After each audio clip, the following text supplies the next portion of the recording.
Welcome back, everybody. Xsynistr here with another Call of Duty video. Wow, Black Ops 2, new game type, first video out.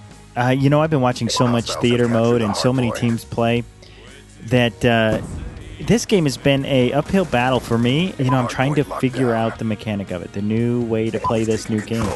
This is less like other Call of Duties in the past. You know, this gunfights seem really random to me or uncertain. You know, I know that Treyarch has slowed the players down and shrunk the maps and put a lot of garbage in the maps.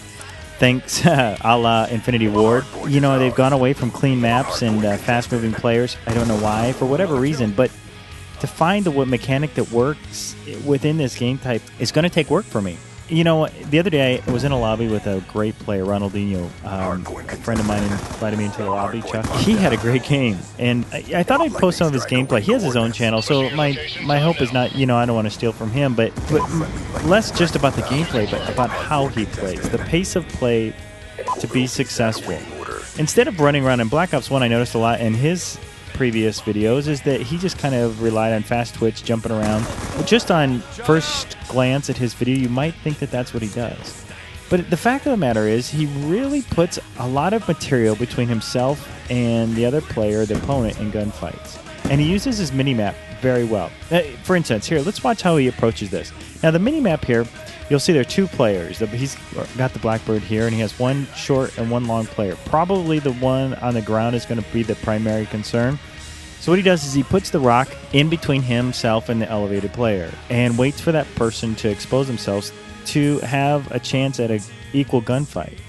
Once he realizes that player's not presenting a problem, he elevates, takes care of that player using dynamic movement, and actually gets a quad kill here. And a lot of this is fast twitch shooting and accurate shooting, but he's doing a couple things. He's using the garbage, the stuff, the material on the map to protect himself, and then fast movement shooting within the gunfight to win the gunfight. Let's look at another example here. So here we have a rock that's providing protection, and we have a spawn that's in front of him. Now, he's waiting for that spawn. He's in that notch. He's hoping that that spawn will present itself.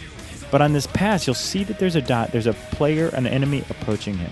Now, typically, I would line up with the edge of the rock to the right and find that player, get the first view, and then slide to the right into the open. He does the opposite. He goes against the wall and slides, using the rock still as cover the whole time. Now, that's something that I can incorporate. Now, let's look from the enemy's point of view. Once he comes around, he barely can see that head at the last second, and he shoots to where he was, and Ron wins the gunfight. Another example.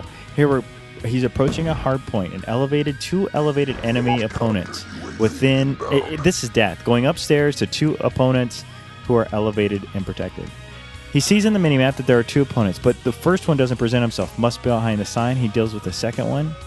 And then instead of staying stationary, he moves behind the sign, but instead of just edging it, he actually jumps and hip fires for the kill. Now, this is a fairly advanced move, but works very well for him. It's this halo jump. I've seen some of the MLG players. In fact, Ngan Chuck talks about that the jump shot is actually better in this game. So, see what it's worth. So, a door can frame you and show you a picture to your enemy. Here's how Ron handles it. So, he does one strafe. If he goes back, he would just be hit by those bullets the enemy's firing into that area.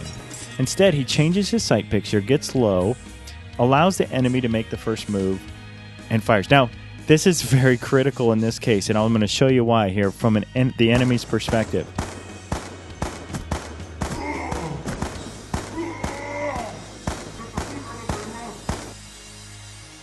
First off, this guy's got gold guns everywhere.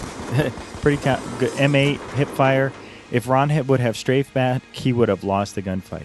Now, if he'd have dropped back like most opponents would to the back of the room, the shotgun here present, this guy's halo jumping, looking for him. By the time he finds him with the shotgun, Ron has him at critical damage and gets the kill. He's changed his sight picture. If you ever have to deal with the doorway, change your sight picture. If you can't get behind cover, get low, get away so that the person can't find you.